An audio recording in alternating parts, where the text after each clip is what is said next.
Welcome. If you're looking to really get your head around the big, often complex things happening globally, but, without getting bogged down, you're in the right place. Yeah, we try to cut through the noise. Exactly. So today, we're diving into this new security agreement between the United States and Panama. It's been making some waves. Yeah. We've gathered quite a mix of material for this one.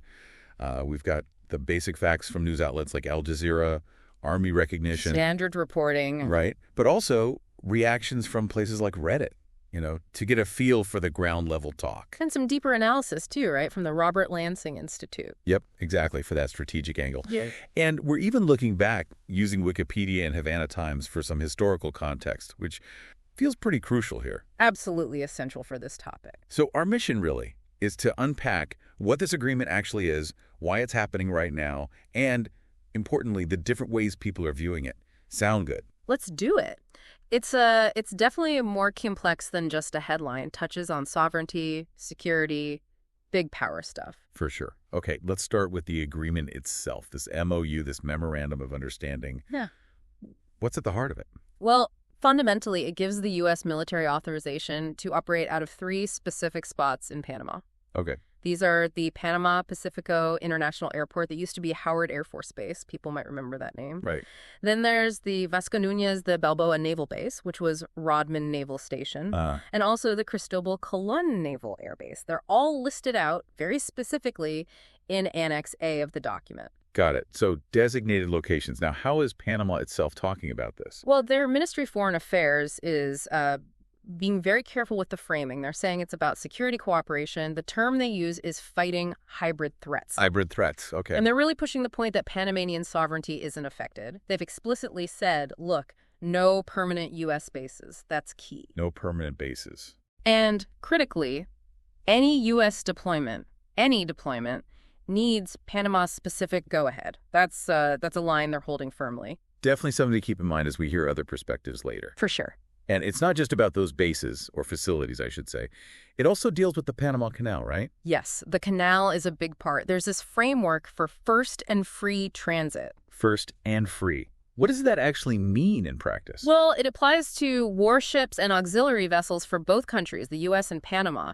They're grounding this in the existing Treaty of Neutrality for the canal. But the canal's already neutral, isn't it? It is. That's what's interesting. This first and free language being emphasized now. It kind of suggests the U.S. might be looking for, let's say, reinforced assurances, especially, with China's growing influence in the region. Ah, okay. That makes sense. Sort of locking it down. Possibly. And they also mention working out a way to compensate Panama for services to military ships, but in a cost-neutral way. Cost-neutral, so smoothing over the money side of things. Yeah, likely trying to avoid any arguments about who pays for what when these ships pass through. Right. Okay, so beyond access and transit, what else is in the agreement? Yeah. Any specific actions planned? Yes, a few concrete things. The USNS Comfort is going to be deployed. That's the big hospital ship. Oh, right. That's often seen as a bit of soft power diplomacy too, isn't it? Not just medical aid. Exactly. Goodwill, presence, strengthening ties. Plus, they're talking about reviving joint jumble operations. Joint training. Yeah, and bringing back the Panamax defense exercise. That's slated for 2026. Panamax. Okay, so building up that military-to-military cooperation again. Pretty much. It's all about what they call interoperability, making sure U.S. and Panamanian forces can actually work together effectively if needed. Compatible systems, procedures. Makes sense. And there's more on training, too. Yes, a separate agreement actually focused on boosting cooperation in professional military education and capacity building, helping Panama improve its own security forces. And it's probably worth reminding people, this relationship isn't brand new. There's a history of security cooperation here. Oh, definitely not new. The U.S. has given Panama over, $230 million in security aid just in the last 5 years? Oh, okay. So this agreement adds layers onto that. Things like cyber cooperation, strategic planning. Cyber's everywhere now. It really is. And they're even bringing in the U.S. Army Corps of Engineers to work on the canal's sustainability. Long-term stuff. That seems significant given how vital the canal is for well, everyone. Absolutely. Protecting that asset is key, and cyber threats are a major modern concern.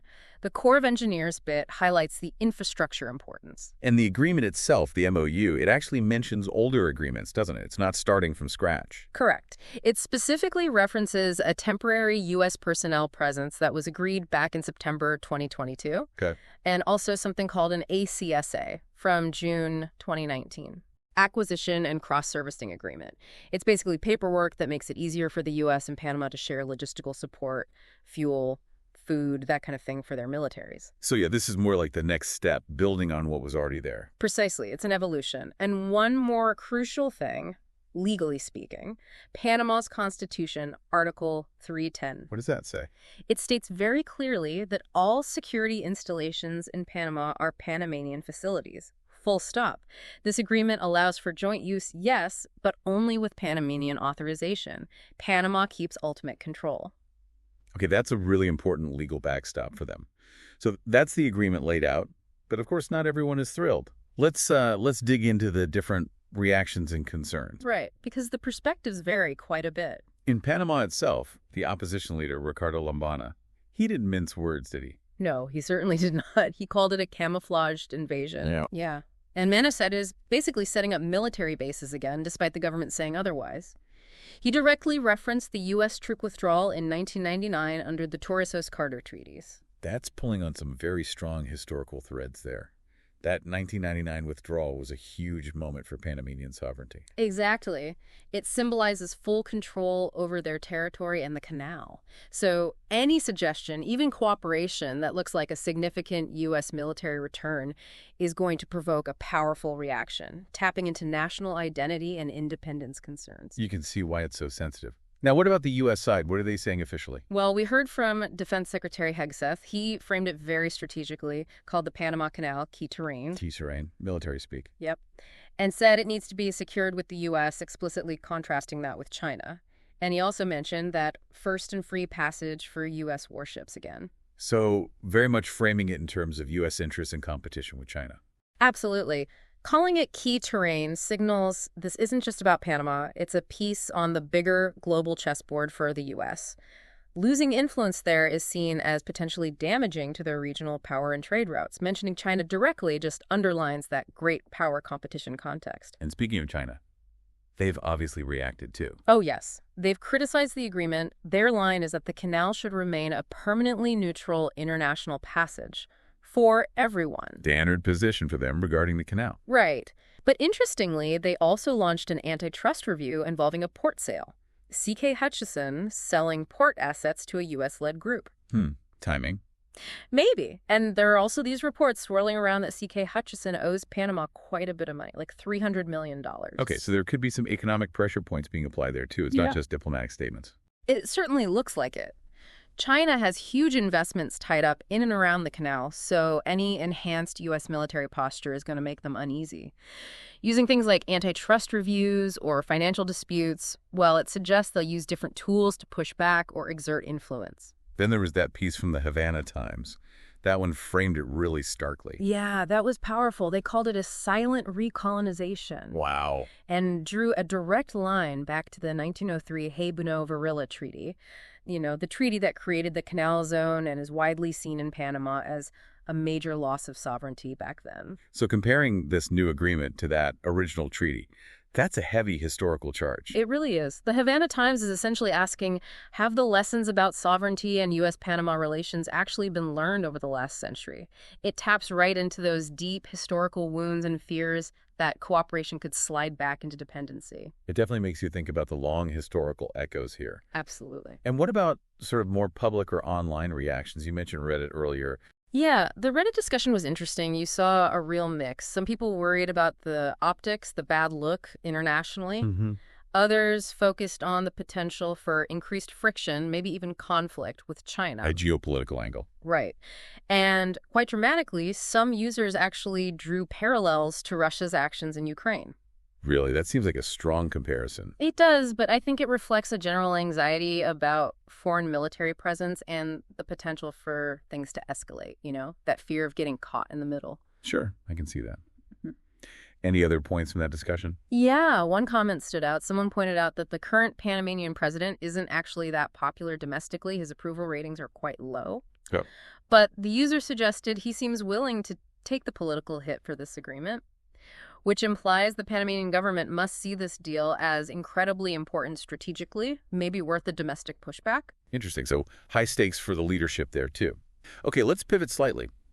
The Robert Lanting Institute analysis you mentioned, it looks at why the U.S. is doing this. What are their main points? Well, their analysis basically says the U.S. is increasingly uncomfortable with China's growing footprint in Panama. We're talking economic influence, infrastructure projects, diplomatic ties. The Belt and Road Initiative kind of stuff. Exactly.